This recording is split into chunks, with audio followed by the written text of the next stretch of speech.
Welcome to the podcast. We're back. After 3 episodes, I'm so sorry that we have to cover 3 episodes all at once, and we're also gonna try and make it quick so that we can go play some video games. No. Yeah, And watch anime. Having the ASEN trip really made us fall off of our weekly schedule hard, so... Let's just get a quick episode out, and then we can go more in depth again with the final 4 episodes. We'll return to normalcy at the end. So, let's get through any important points. Right, which episodes are we covering first? 5, 6, and 7. Cool, good. I'm glad I know that. Okay, do you want to remember which ones those are? I do. The viewers may, or listeners may also as well. Yeah. So, episode 5 is the one where they fail to defeat the Kappa zombie. Right. Because, well, Kazuki is discovered. Episode 6 is the one where they're Kappa the entire time and they infiltrate the Otter Empire.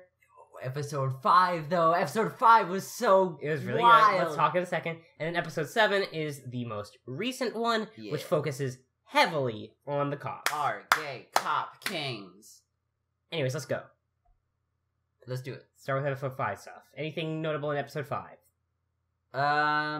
Trans shit sort of Debunked. shot down even further. It's not that, like, it couldn't come up again, but, like, if you're holding out hope for that at this point, yeah, you just were kind of missing the... Well, it's still perfectly fine headcanon, but there's almost 0% chance at this point that Ikuhara is explicitly focusing on trans stuff. I don't think it was unreasonable to think that early on, and we both thought it was possible. It's just, like, clearly it's not what it's going for. That's fine. Absolutely, yeah. This is episode 5 also where we got the backstory on, like, how Haruka's legs got injured, or is that episode 4? Episode 5. We got we got that in episode 5. So, like... No, we got that in episode 6, actually. Oh, you're right. No, right, because we, like... Or maybe it was a mix of episodes 5 and 6. I cannot say for sure. Oh, no. I'm so It doesn't matter. No, it's fine. It doesn't matter which episode occurred in. We can just talk about the development as a whole. I mean... setup and payoff. The reveal. Haruka's in a wheelchair. Kazuki fucking killed him. Holy shit. Yeah, no, it's pretty good shit. I mean, Kazuki... like we were sort of expecting something like supernatural even at the hospital when we got that reveal, just because it seemed so momentous, and now we sort of see like what was behind that, and what was behind that is not supernatural shit. It's just like really heavy, grounded, emotional shit. More Penguin Drum spiritual sequel stuff in that. Correct. It's super, super fascinated with the exploration of family dynamics. And bodies. Oh, baby. Let's talk about that body. Bodies are clearly a subject of discussion in this show. And that's not new for Ikuhara. Utena is obviously about bodies. And it's not even hidden in any way. Just insofar as anything about gender is about bodies. Just straightforwardly, that's inarguably the case. Not to say that gender is only body, but the body is necessarily implicated in gender to some degree. I think that's true enough in Yurikuma as well. The body is very important, and the duality between the human body and the bear body is a very important, as representing the mind in some way, but it's a very important part of that series. Yeah. Even Sailor Moon has a decently heavy focus on body, insofar as most... There's a lot of characters in Sailor Moon, especially, like, Monsters of the Week, that transform in some way. Plus, there's the transformation of the main cast. So there's a fascination with bodies there. Not one created by Ikuhara, but I do think he goes into it in some interesting ways that I won't talk about right now, especially considering you haven't even gone in there. And Penguin Drum is the one that seems least about bodies. Yeah, there's medical stuff, so you get it. However, there's medical stuff. It very much studies how the medical apparatus looks at bodies and understands bodies and creates bodies. Which isn't to say that, like, the bodies don't exist prior. You need to understand some critical theory shit here. Which is that when I say it creates bodies, it defines what those bodies mean, what they are. Mm-hmm. And then in some one-offs, you get, like, the girl whose dad is, like, obsessed with chiseling her to perfection, which is, like, very... Well, and the same for Tabuki's mom trying with to... the piano? Yes, with the piano. Uh-huh. And, ultimately, the series is also about the Penguin Drum, that is. It's about the disappearance of bodies. No, you're the right. disappearance of Momoka. I guess if we want to talk about the child broiler, it, as it is, like, represented, it, like, physically shapes bodies. Correct. As, like, a representation of the way society shapes things, and those one-offs are, like, microcosms of malicious societal forces shaping bodies, right? The perfectionist, you must learn piano mother, and the you must, like, become this height of beauty father. Correct. Which are like singular instances of the broader societal child broiler effect. So I'd actually say Mawaru Penguin Drum is, like, really I was gonna finish something. Penguin Drum, I think, more than anything, when you actually, like, look into it, its position on bodies really highlights something that Ikuhara constantly touches on. Now, it's well known that Ikuhara writes about oppression consistently and cannot write about functionally anything else. In one way or another, he'll write about oppression and the way people are implicated in it, the way they cause their own oppression and the oppression of others like them. That's all something he's very interested in. And what I want to argue here is that the way he does so is through an intense focus on the state apparatus. And I want to set out what that means. I want to define it a little for everyone here. The state apparatus is not literally the state as such. It is not the Japanese government and, like, its more local municipalities and, like, the cops. Now, the cops are part of it. The cops are a part of the repressive state apparatus. Ooh, baby. But the state apparatus, to borrow from Althusser, is really everything that reinforces the structures that maintain capitalism. And Ikuhara is very focused on these. In Utena, it's school. School is a classic ideological state apparatus, and he studies how the school reinforces gender roles. That is his biggest focus. In other things, it reinforces the current family structure, it reinforces, like, just general bourgeois social norms, but it's especially focused on gender. Same thing in Yurikuma, except a little more focused on sexuality rather than gender, but still it's still about school. Penguin Drum is not about school.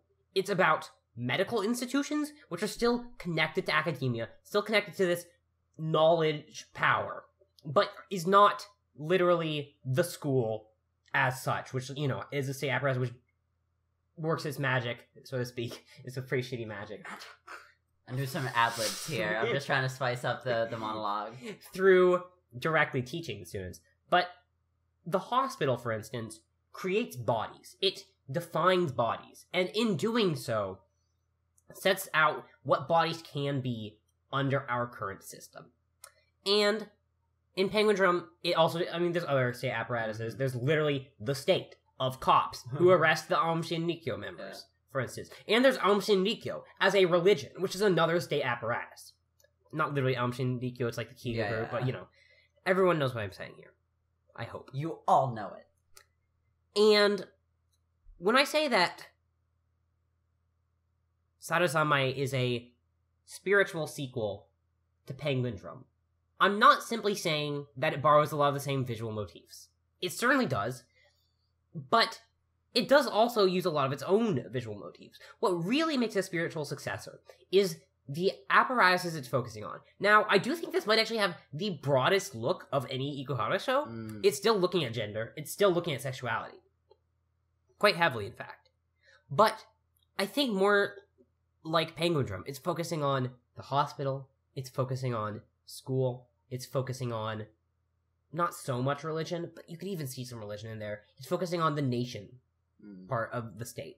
And it's focusing on all these various state apparatuses and the way they discipline people, the way they shape bodies, they shape and thus shape the people who inhabit those bodies.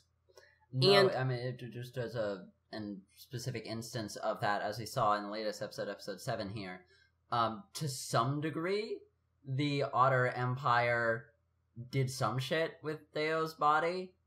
Mambu, like, seemed to be taking it as if they, like, just replaced him with, like, a cyborg copy of him or something. Which is likely not true, especially given that Ikuhara talks about how he just, like, can't accept that people change. Yeah. But even if they have done nothing with his body... Besides putting in the mechanical heart. Right. There's the perception that they have done so.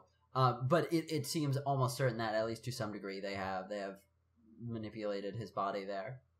Absolutely. And That's a great point, Charlie. Sorry for the dry, monologue we've had. But I think it's important that we look at the show through that lens, not solely through that lens. Lately I've been really interested in bodies as a lens through which to view things. Lately I've been really interested in your body. You're saying I'm saying that? I was just saying that. I don't think you've been particularly interested in my body lately. It's a fucking joke. Fuck you. I've been more interested in your body. I've been lifting all the humor. I've been lifting it. My arms are tired from all the humor I've been lifting this episode. It's like it's a body.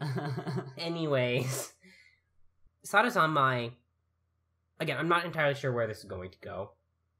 We still have 4 episodes, and that's a lot for Ikuhara. It is change kind of everything. Fucking wild that there's only 4 episodes left, though. But it's also kind of wild that we have 4 whole episodes left.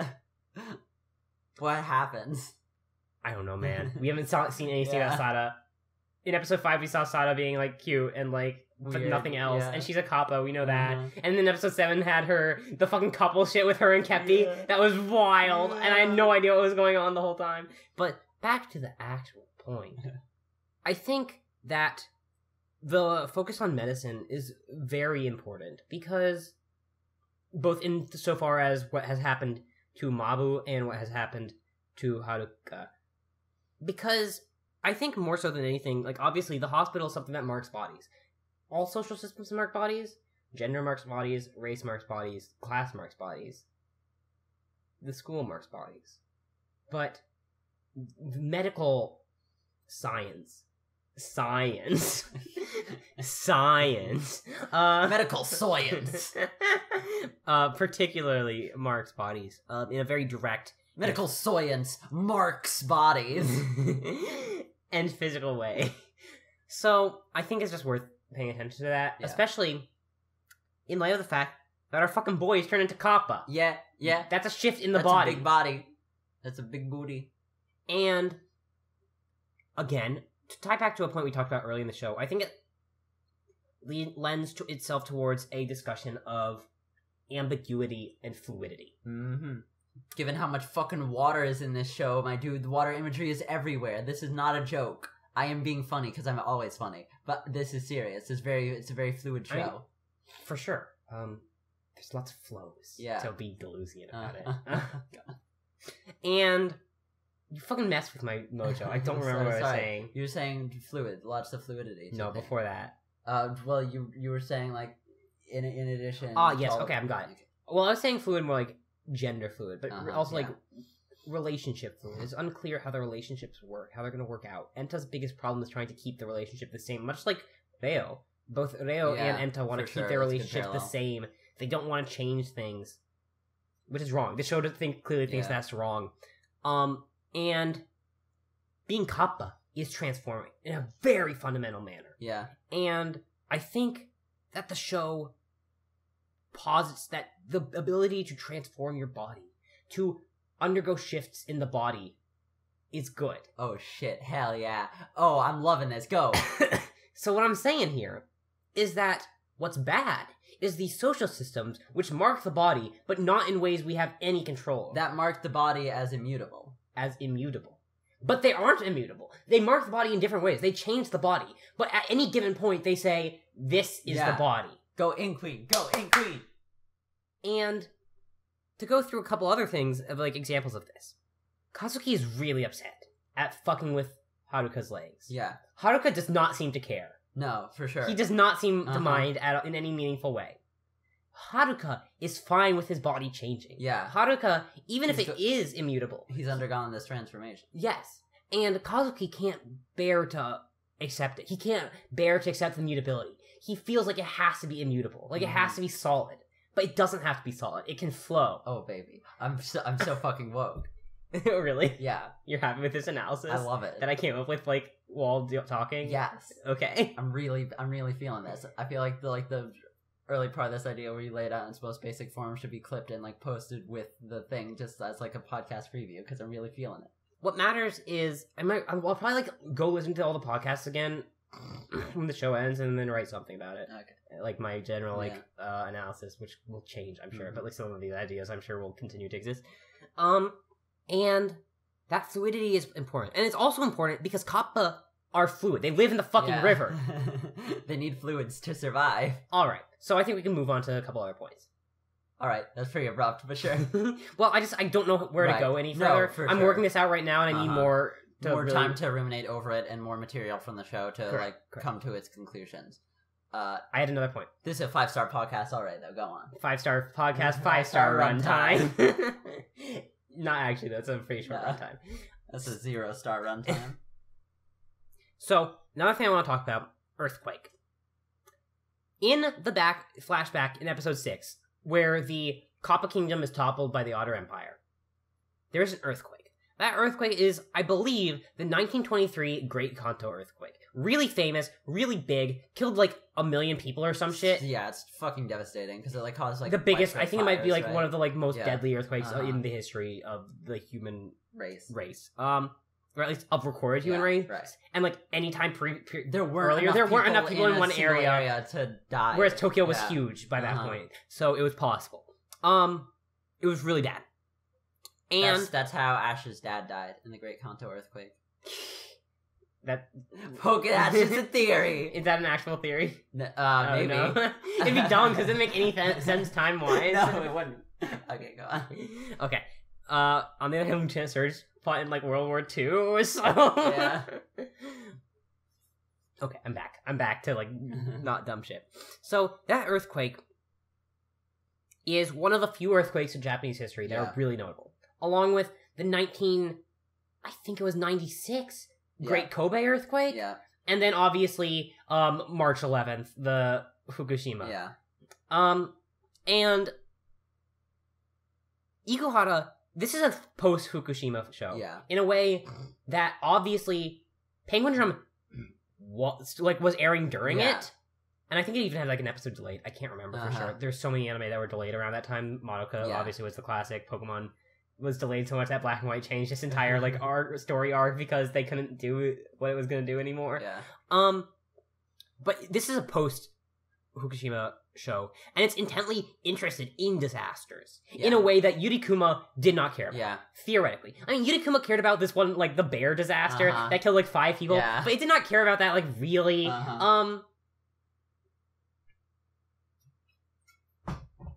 It had no meaningful commentary on that incident. Meanwhile, like Penguin Drum, Sarazanmai intently cares about the Fukushima disaster. I guess it's probably not called the disaster for, like, and I think it might actually have a different name. I think it might be, like, the Great Tohoku earthquake. I can't remember for sure, so I'm just saying Fukushima.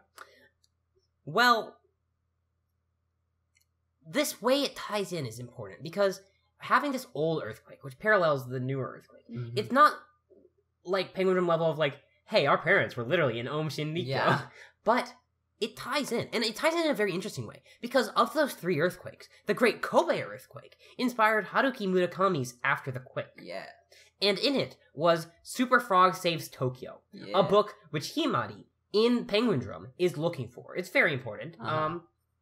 And it's obvious, like, in many ways that Ikuhara is inspired by Murakami, just like they have a similar magical realism to them. But that connection, which feels unimportant on the surface, actually reveals, once again, the succession of Penguin Drum. But unlike in the way I'm focusing on bodies, in the way it focuses on disasters, and the responses to those disasters. Yep. And the responses, they ain't good, folks. These are not good responses to disasters. The show does not believe that these disasters are being responded to properly. In fact, it believes these disasters are being responded to disastrously. The Kappa Kingdom is wiped out, but no one really cares. Everyone moves on. It's not good. Yeah, it's not good, folks. It's not good. Folks, it's not good. And the Otter Empire is practically given free reign, and they're bad, of course, and Kepi is fighting against them. Is Kepi good? No clue.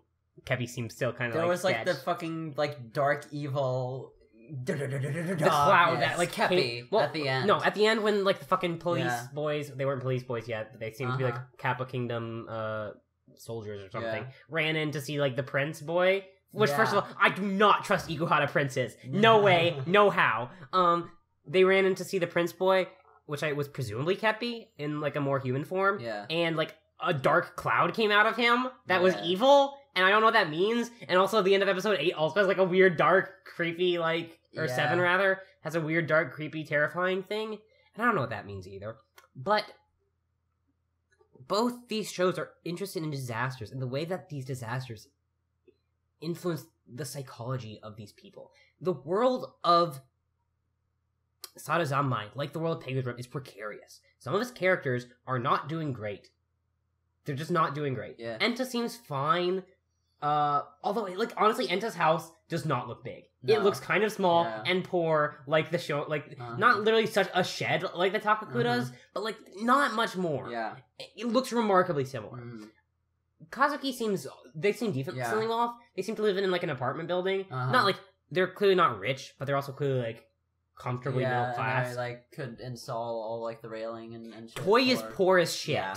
And he commits crimes, much like the Takakura siblings did, because they're poor. Yeah. And this is a precarity that existed before. Ikuhara knew that. It was in Penguin Drum. But the problems of Penguin Drum have not been addressed. No. And Sarazanmai seems, to me, to be very focused on the fact that the problems of Penguin Drum have not been addressed. It's, like, very, very pointedly sort of about the fact that stuff has been ignored, which is super fascinating. It's a perfect sequel. I could not ask for a better sequel to one of my absolute favorite shows because, we haven't done anything.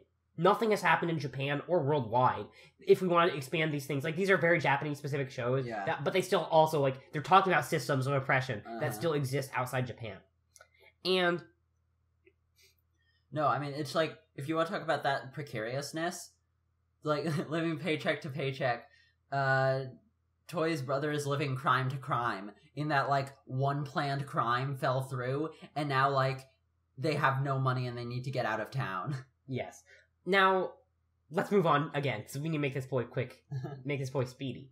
So, 2 more points, I think, that we should go hit. 1, Enta's behavior. Boy, Enta. Oh, I understand. Boy has it so bad. You're a poor gay boy who's in a poor gay situation.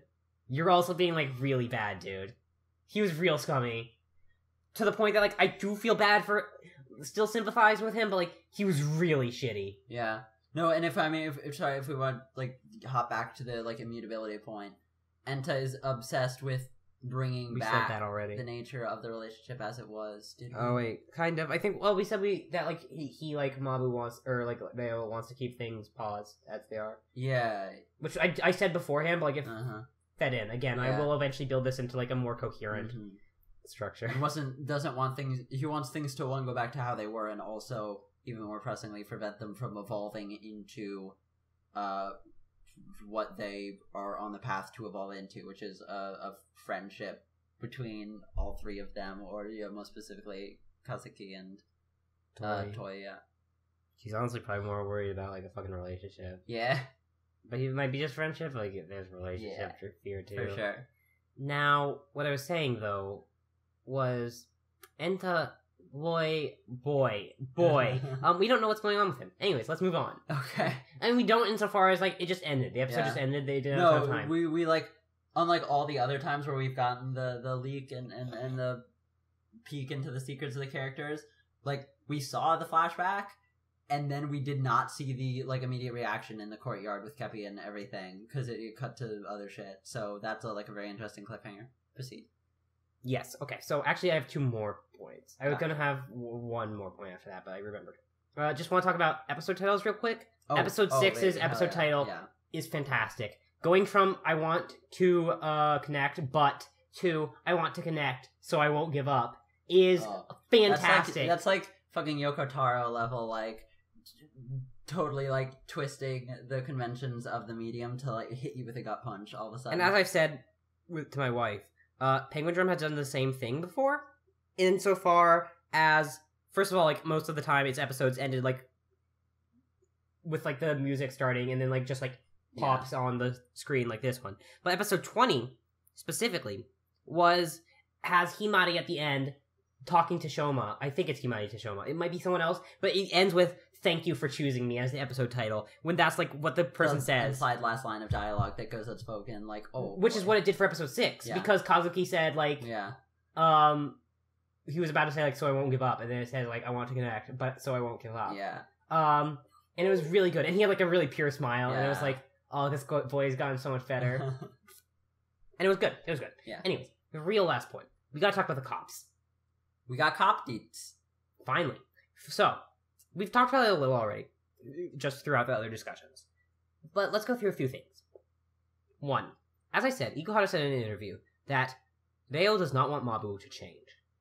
That Mabu, he thinks Mabu was different, and he might have been somewhat different, but like, the issue that he was different is not, oh, well, there's probably no difference. To me, what it feels like is that the issue is that because there's a difference and then the body was changed, he's unable to accept that difference as like natural change between people. He cannot accept that Mabu clearly cares about him. And when Mabu in the episode expresses like any like interests in anything or any like emotional feelings, he's like, "Oh, you fucking slut, you fucking piece of shit. You don't have real feelings." So he's like really actively pushing up against Mabu's asshole. And by that I mean you're like, oh, Locke's made all the jokes this episode. I need one joke. It just came out. No, it's just like once I said pushing up against, I realized there's a potentiality. Yeah. What do you mean, yeah? Do you not believe me? I do. Okay, whatever. He's really like pushing up against the fact that he's changed, and he does change. Mabu almost certainly, no, not almost certainly, he does act differently than he did in the manga, which I do believe is canon. The people who are like, oh, it's not canon, I don't believe you. Maybe it's technically not canon, but like it almost certainly conveys the general dynamic that was the case between them, and I strongly believe it's canon. It feels canon. It doesn't feel like the other Ikuhara manga that are set apart from like the thing, because those manga just have totally different plot lines. This one just feels like it could be a prequel.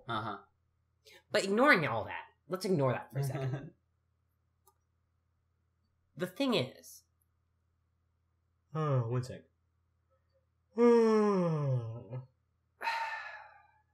How should I put this? Yeah, okay. Reo is simply unable to accept Mabu's changes. And I think that says something interesting when it ties into the cops in general. So, something that's been pointed out a couple times, often in defense of the cops, funnily enough, is that they are Koban cops. They work a public box near a, in Japan there's Koban, which are, like, these boxes that have cops in them for the neighborhood. The cops don't usually have guns or anything, and really they just, like, help find lost kids sometimes, and they're not really a threat. And a lot of people I've seen be like, oh, well, because they're not killing people, they're not, like, using violence. Okay. First of all, you're stupid. You gotta understand how violence works. Because cops inherently use violence. You fucking morons. You idiots. They are inherently representing the state's potential for violence. They are there to remind you that there are cops, that there are police officers in the area. And you might say, well, maybe that's a good thing. Argue for that, sure. I mean, you shouldn't, because it's a bad take. But if you believe cops are good, okay. But you need to argue that the cops are good. Regardless, even if they're good, they commit violence. It's just, in your opinion, good violence. So, the Koban cops, they are there as a warning, as a reminder of the state apparatus. Yeah. And... No, like, the sort of the positive view, the view of them as good, is a view that, like, oh, they're there to, like, help the community, and, like, just create, like, a sense of peace and security and whatever, but, like, that sense of peace and security is theoretically created by the Koban cops through the implicit threat of state violence that their, like, watchful presence has over, like, misbehavior within the neighborhood. Correct. Even if not, like, literally they will shoot you. They will, like, report things up, and someone will, like, come arrest you, which is violent. So, there's that, right? It's a reminder of, like, the way things work. And Reo likes remembering. Mm-hmm. Reo only likes remembering. Reo asks how to download more RAM every day, so he can remember even harder. Dale is obsessed with remembering the past. He can't think about how things have changed and accept it as a new future. He has to be just like Donald Trump. Please read my Medium post. He has to see how things have changed. Whereas Mabu is like, Mabu clearly still loves Hideo. Yeah. But it's just in like a slightly different way. But Hideo, he can't fucking stand it, dude. He's so fucking upset. He doesn't accept it. When Mabu's just eating food, now gross ass looking food, but food, he's like, you fucking bitch. Why are you even trying to eat food? You don't need food, you fucking piece of shit. I hate you. And it's like, chill, dude. So to tie it into the Koban, I think Reo is the most cop. Ooh. Now, Reo is the one people are way more into. Uh-huh. Understandable. He's got that dark skin. Yeah. He's got those shark teeth. Shark teeth. He got the longer hair. Long hair. I get it. I get it. But he is the one most interested in maintaining this, what he would probably see as loyalty. Much like Koban officers would see as loyalty to like their communities. Yeah. That is actually stifling. And I think if they're going to be good, if they're going to go in a good direction, Mabu's going to have to do something self-sacrificing, because he's not nearly as tied to this Koban. He's not nearly as obsessed with the past, and with, as a result, remembering the fact that state violence is at your door if necessary. And people are going to call this overanalysis, and you're probably right, TBH. It's overanalysis in a certain sense. It's definitely not intentional. The other stuff I feel like is intentional. Yeah. This stuff I feel like is probably not. But I just think it, like, as a hint towards which direction we're going, which is that I think Mabu will have to sacrifice something, and that, or including perhaps himself, which will remind Reo of the fact that he is loved and make him feel like shit. Oh, And then they'll stop being cops. Angst. I think they're more redeemable now because they were kind of like forced into being cops. Well, maybe they were forced into being cops. It's kind of unclear what the case was before the fucking Kappa Kingdom fell. At the very least, they're like a colonized people, vaguely. Yeah. Certainly if they're like Kappa, which is like very heavily was implying, they're like subjugated by the Outer Kingdom. It's like, it's not good to become then like arms of the police for that subjugating force. But like, no, I think they were, we don't know if they were literally forced to do cops. They were tasked with some objective by the Otters, and it was under threat of like, or we'll kill your boyfriend. So It's probably the fucking like Kappa zombie shit. no, exactly. So like, they're not like literally cops, but they're basically cops because they were forced to do so at gunpoint by their colonizers. So that's like interesting. They are policing in that way. Uh-huh. Whereas they were in the manga, which was presumably before this, they were merely Koban. Yeah. But That does sort of mess up the prequel shit a little bit. no, we'll see how it works out. It's hard to say. As is always the case. Let's say we are done. Yeah. I'm sorry for being so abrupt with like a lot of these topics of discussion. We're just trying to give you some morsels, some like little ideas Chew on. you can chew on. Munch. We just want you to think about various ideas and ponder them heavily, and eventually come to your own conclusions. We just want to introduce these concepts to you. Little hard candies for you. To suck on. It'll be fun. So, this was a good time. I hope you enjoy this. We'll try and be a lot more prompt with the coming episodes until the end of the show. We shouldn't have anything get in the way, except my trip to Arkansas, which will absolutely get in the way. No. Skataganai. Anyways, this has been Sarazanmai episodes 5, 6, and 7 discussion. And we thank you for listening. Thanks. Bye. Bye.